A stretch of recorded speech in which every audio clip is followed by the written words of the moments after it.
Thank you. Hello. 165 over there, please. Thank you. Please. Thank you. 1265.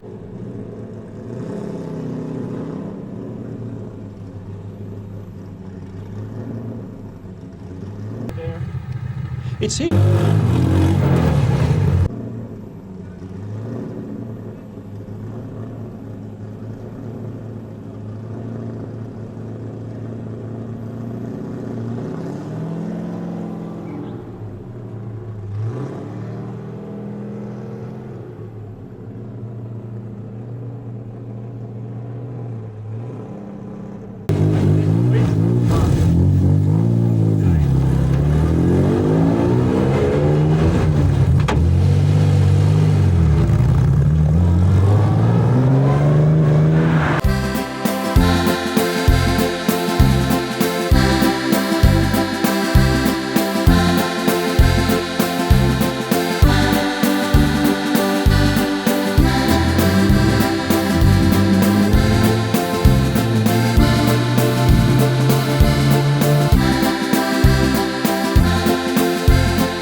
Early Monday morning and the fleet sets off from Verdun on the banks of the Meuse, one of the few French rivers which flows eastwards to the Rhine. Verdun, the scene in 1916 of Marshal Pétain's 10-month holding out. I have a problem with the distributor. Got a bit of oil on it or something, and I hope it's going to work now.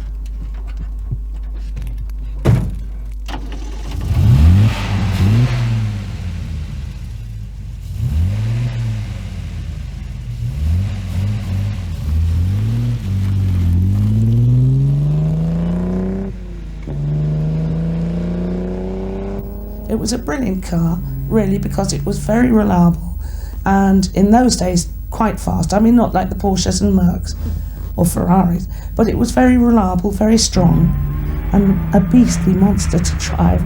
It was very good on tarmac, sometimes manageable in the wet, but on sand and stones it was serious. You had to be masochistic to drive it.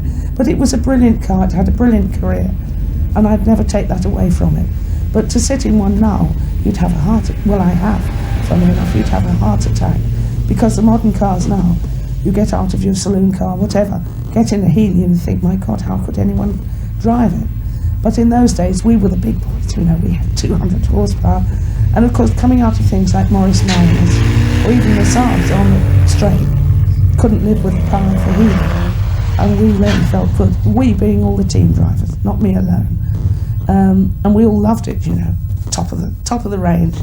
So of course we drove them, but I honestly believe it frightened nearly every driver who ever drove it.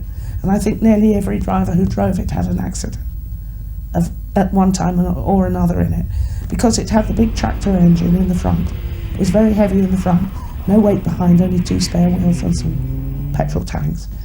And if you went off, you normally went off straight on, whereas other cars would usually go off backside first. Meanwhile, on the correct route, the ever-Spartan crew of Jeff Hooley and Richard Horton, not forgetting the bear.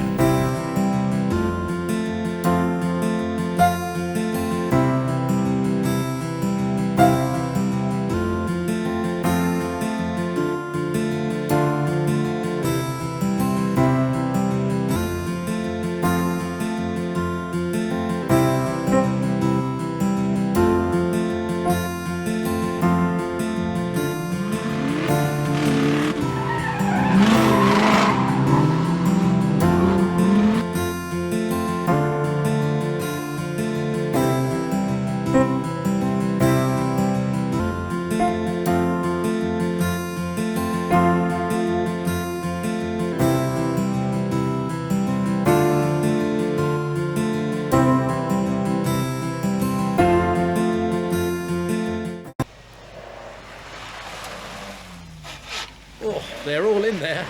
Ulf Johansson's Giulietta leads Charlie Binion's Healey 106, the 2.6 litre 4Runner, of the Healey 3000.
Peter and Anne Locks now go third. He was praying for snow last year.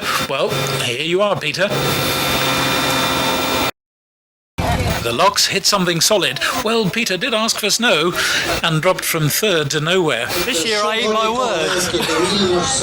Yes, we were in fog on ice, and I possibly could be described as pushing my luck a little bit. And when I saw the right-hand turning come up, I tried to take it, and I never made it. So I was on ice, I just couldn't slow down.